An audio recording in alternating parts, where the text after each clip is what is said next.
नमस्कार दोस्तों, wealth sky की एक और नई इंटरेस्टिंग वीडियो में आप सभी लोगों का स्वागत है। मेरा नाम है सुधीर और बात करेंगे इस वीडियो में हम निफ्टी एंड बैंक निफ्टी के बारे में, दोनों के चार्ट को अंडरस्टैंड करेंगे, समझने की कोशिश करेंगे कल कैसा रह सकता है मार्केट का माहौल।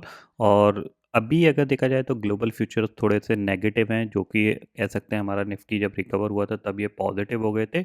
और क्रूड का थोड़ा मेजर इम्पैक्ट रहेगा, क्योंकि इसमें भी काफ़ी हद तक वॉलेटिलिटी हमें देखने को मिल रही है। अगर आप रियल टाइम में देखोगे यहाँ पे तो करीब करीब क्रूड 115 और ब्रेंट ऑयल 110 के आसपास चल रहा है। मतलब इसमें थोड़ी सी दिन में गिरावट आई थी, बट अब ये दोबारा से रिकवर करके ऊपर आ गया है। आप देख सकते हो यहाँ पे करीब 111 तक आया था, अब ये दोबारा से 116 पहुँच गया है।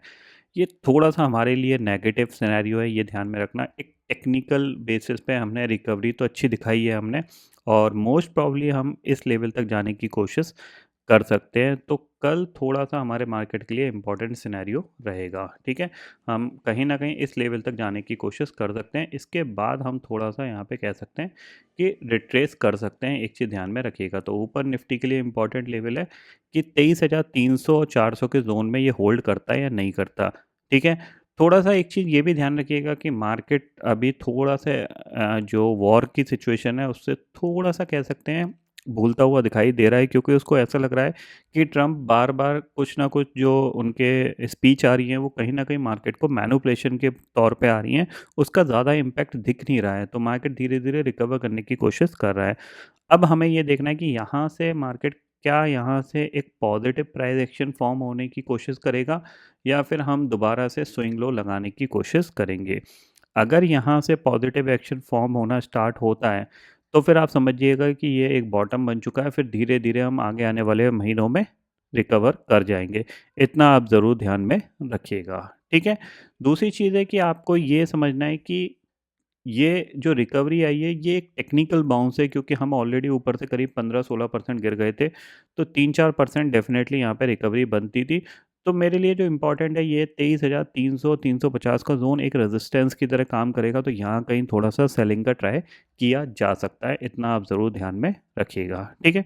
दूसरी चीज़ है कि आपको थोड़ा सा ये लेवल भी ध्यान रखना है, जो कि एक गैप फिलिंग के लिए है, स्पेशली निफ्टी के लिए। और ऑलमोस्ट वो यही लेवल आता है जो 370 के करीब और 300 के आसपास का बनता है। तो यहाँ कहीं से ये रेजिस्टेंस लेके दोबारा से नीचे जा सकता है, इतना आप क्लियरली ध्यान में रखिएगा। आज का मार्केट बहुत ज़्यादा वॉलेटाइल था, रिकवरी आती थी फिर गिर जाता था, फिर रिकवरी आती थी फिर गिर जाता था, फिर रिकवरी आती थी फिर गिर जाता था। बिकॉज ऑफ क्रूड के चलते ही ये वॉलेटिलिटी यहाँ पे बनी हुई थी, ठीक है। तो सिंपल सी चीज़ ये है कि अब हम 23,000 के ऊपर सस्टेन कर रहे हैं। ऊपर करीब करीब 23,300 के आसपास जाके थोड़ा सा रेजिस्टेंस फेस कर सकता है। मतलब आपको प्रिपरेशन ये रखनी है कि 23,200 250 के आसपास ये जाके वहाँ से एक प्रॉफिट बुकिंग आ सकती है। इतना आप ज़रूर ध्यान में रखिएगा, ठीक है। क्योंकि अभी कंटिन्यूसली बायर्स यहाँ पे बैठे हुए हैं, कहीं ना कहीं मार्केट इन बायर्स को निकालने के लिए एक कह सकते हैं कि अब एक नेगेटिव साइड पे ट्रेडिंग सेशन दिखा सकता है, ठीक है। दूसरी चीज़ है, इस पे ज़रूर ध्यान रखिएगा। अगर ये मतलब समझ लीजिए अब ये ऑलमोस्ट अपना ये लाइफ टाइम हाई की तरफ मूवमेंट करने की कोशिश कर रहा है। अगर कोई भी नेगेटिविटी बनती है, चांसेस वेरी हाई कि ये आपका जो लाइफ टाइम हाई है इसके आसपास कहीं जाने की कोशिश करेगा, जो कि 129 और 130 डॉलर के आसपास का रहेगा, ठीक है। तो मेरे हिसाब से यहाँ पे आपको थोड़ा सा अलर्ट रहना चाहिए, क्योंकि मार्केट में एक टेक्निकल बाउंस भी अच्छा खासा आ चुका है। तो कहीं ना कहीं ये अब एक प्रॉफिट बुकिंग दिखा सकता है, ठीक है।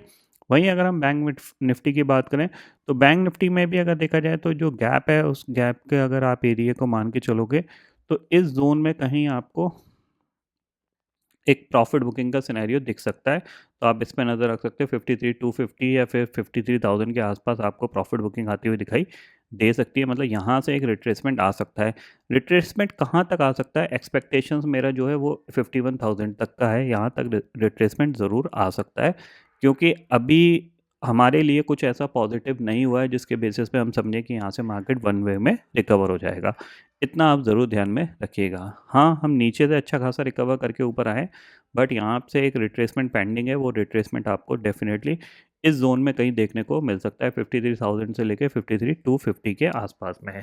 ठीक है, बाकी ग्लोबल मार्केट पे फ़िलहाल नज़र रखो इन पे, क्योंकि ये पॉजिटिव हुए थे बट फ़िलहाल ये दोबारा से नेगेटिव ट्रेड कर रहे हैं, और जिस तरह से क्रूड ऊपर जा रहा है तो ये ग्लोबली सबके लिए नेगेटिव ही है, ये ध्यान में रखना है। ऐसा कुछ नहीं है कि ये किसी कंट्री के लिए पॉजिटिव हो सकता है, ये फ़िलहाल सबके लिए नेगेटिव ही रहेगा, क्योंकि क्रूड ऑयल अगर महंगा होगा तो जाहिर सी बात है इन्फ्लेशन हाई होगी, और इन्फ्लेशन हाई का मतलब ये है कि कोई ना कोई कंपनी या बिग प्लेयर कोलैप्स हो सकता है, ये ध्यान में ज़रूर रखिएगा। ठीक है, बाकी ऑप्शन चेन में तो फ़िलहाल कोई डाटा नहीं है। आज निफ्टी की एक्सपायरी थी 23,100 के ऊपर जाके हुई है, तो ये अच्छा है कि यहाँ पे जो एक्सपायरी है वो ऊपर की तरफ शिफ्ट होना स्टार्ट हुई है, तो इससे इंडिकेशन मिलेगा हमारा मार्केट कि कहीं ना कहीं पॉजिटिव प्राइस एक्शन फॉर्म करने की कोशिश करेगा।